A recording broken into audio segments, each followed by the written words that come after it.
நெறைய பேரு இன்னைக்கு காலகட்டத்துல இருக்கிறது சுகர். இந்த சுகரால நெறைய பேரு அவதிப்படுறாங்க. சுகர் எப்படி வருது? ஏன் வருது? எதனால வருது? அப்படின்னு ஒரு சில விஷயத்த பார்த்துட்டு, ஹெர்பலைஃப் நியூட்ரிஷன் ஃபுட் எடுத்தா சுகர் கண்ட்ரோல் ஆகுமா? உண்மையா கண்ட்ரோல் ஆகுது.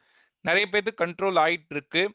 நீங்க ஹெர்பலைஃப் நியூட்ரிஷன் ஃபுட்ல என்னென்ன ஃபுட் எடுக்கணும்? சுகர் இருக்கிறவங்க. அதுவும் வெயிட் லாஸா இருந்தீங்கன்னா, என்ன ஃபுட் எடுக்கணும்? வெயிட் கெயினா இருந்தீங்கன்னா, என்ன ஃபுட் எடுக்கணும்? அப்படின்னு டீட்டெயிலா பார்க்க போறோம். ஃபர்ஸ்ட்டு சுகர் ஏன் நம்மளுக்கு வருது அப்படின்னா, பேன்கிரியாஸ்.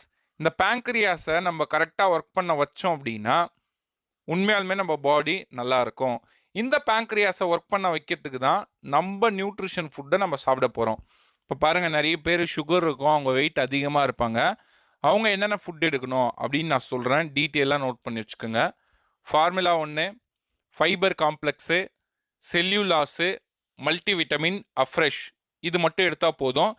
இத எப்படி சாப்பிடணும்னு டீட்டெயிலா நீங்க தெரிஞ்சுக்கணும் அப்படின்னா, டிஸ்ப்ளேல தெரியிற இந்த நம்பருக்கு கான்டாக்ட் பண்ணுங்க. எங்க டீம்லேருந்து உங்களுக்கு ஹெல்ப் பண்ணுவாங்க. வெயிட் ரொம்ப கம்மியா இருக்கேன். நான் என்ன ஃபுட் எடுத்துக்கணும்? எனக்கு சுகர் இருக்கு அப்படின்னு கேட்பீங்க.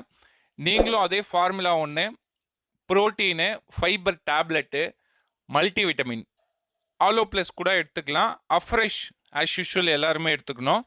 இத எப்படி சாப்பிடணும்? எந்த மாரி சாப்பிடணும்? அப்படின்னு நீங்க தெரிஞ்சுக்கணும் அப்படின்னா, டிஸ்ப்ளேல தெரியிற இந்த நம்பருக்கு கால் பண்ணுங்க. எங்க டீம்லேருந்து உங்களுக்கு ஹெல்ப் பண்ணுவாங்க. நெறைய பேர் பண்ற மேஜர் மிஸ்டேக் என்ன தெரியுங்களா? சுகருக்காக இந்த ஃபுட் எடுத்துக்கிறாங்க. ஆனா, இந்த ஃபுட் எடுக்கிறதுக்கு முன்னாடி என்ன சாப்பிடணும்? எப்படி சாப்பிடணும்? அப்படின்னு தெரியாமலே எடுத்துக்கிறாங்க. சிம்பிளா ஒரு விஷயம் சொல்றேன் பாருங்க. நீங்க சுகருக்காக ஹெர்பலைஃப் நியூட்ரிஷன் ஃபுட் எடுத்துக்கிறீங்க அப்படின்னா, ஒரு 2 இட்லி வெறும் வயித்துல சாப்பிட்டுட்டு, அதுக்கப்புறம் தான் ஷேக்கே குடிக்கணும். அதுக்கப்புறம் தான் டேப்லெட்டே போடணும். இன்னும் நெறைய பேத்துக்கு நெறைய டவுட் இருக்கு. இப்ப சுகருக்காக நம்ம ஹெர்பலைஃப் ஷேக் எடுக்கிறேன் சார். நான் வந்து சுகர் டேப்லெட்ட நிறுத்திடணுமா? இன்சுலின நிறுத்திடணுமா? அப்படின்னு கேட்குறீங்க. இதெல்லாம் எதுவுமே நிறுத்தவே கூடாது. நீங்க நார்மலா என்ன சாப்பிட்டுட்டு இருக்கீங்களோ, அத சாப்பிடணும். அது கூட வந்து பார்த்தீங்கன்னா, நம்மளோட ஷேக்கும், டேப்லெட்டும் ஆட் பண்ணிக்கணும். இதுல நெறைய பெனிஃபிட் இருக்குங்க. நெறைய பேருக்கு ஒரு டவுட் இருக்கும். இது எத்தன நாள் சாப்பிட்டா சுகர் சரியாயிடும்? அப்படின்னு கேட்பீங்க. சுகர் எப்பயுமே உடம்புல சரி பண்ண முடியாது. கண்ட்ரோல் பண்ண முடியும். வார்த்தைக்கு பல அர்த்தம் இருக்குது. நெறைய பேர் தப்பு தப்பா புரிஞ்சுக்கிறீங்க. இந்த வீடியோ உங்களுக்கு ரொம்ப யூஸ்ஃபுல்லா இருந்துச்சு அப்படின்னா, நம்ம சேனல மறக்காம சப்ஸ்கிரைப் பண்ணிக்கங்க. அப்படியே